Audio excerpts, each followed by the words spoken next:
السلام علیکم معزز ناظرین، اگر آپ ہمارے چینل میں نئے ہیں تو ہمارے چینل کو سبسکرائب کر دیں تاکہ ہر نئی آنے والی ویڈیو کا نوٹیفیکیشن آپ کو ملتا رہے۔ اللہ تعالیٰ نے فرمایا ان عورتوں کے ساتھ اچھے طریقے سے گزران کرو۔ النساء، اللہ تعالیٰ نے فرمایا اگر تم ہرگز طاقت نہیں رکھتے کہ عورتوں کے درمیان برابری کر سکو، اگرچہ تم کتنا چاہو، مگر تم ایک بیوی کی طرف اتنے مائل نہ ہو جاؤ کہ دوسری کو لٹکتا ہوا چھوڑ دو، اور اگر درستی اختیار کرو اور تقوی پیش نظر رکھو پس اللہ تعالیٰ بخشنے والا ہے۔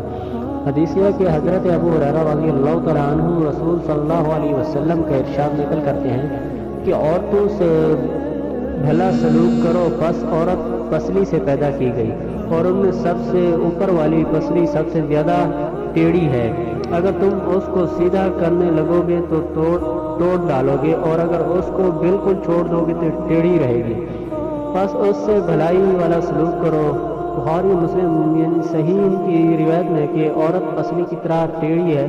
اگر تو اس کو سیدھا کرے گا تو توڑ ڈالے گا، اور اگر تو اس سے فائدہ اٹھانا چاہتا ہے تو ٹیڑھ کے ساتھ اسی سے اٹھاؤ۔ اور مسلم کی روایت میں کہ عورت پسلی سے پیدا ہوئی، یہ ہرگز ایک طریقے پر سیدھی نہ ہوگی، اگر تو اس سے فائدہ چاہتا ہے تو ٹیڑھ کے ہوتے ہوئے اس سے فائدہ اٹھاؤ، اور اگر تو اس کو سیدھا کرنے کے پیچھے پڑے گا تو اس کو توڑ بیٹھے گا، اور اس کا توڑنا طلاق دینا ہے۔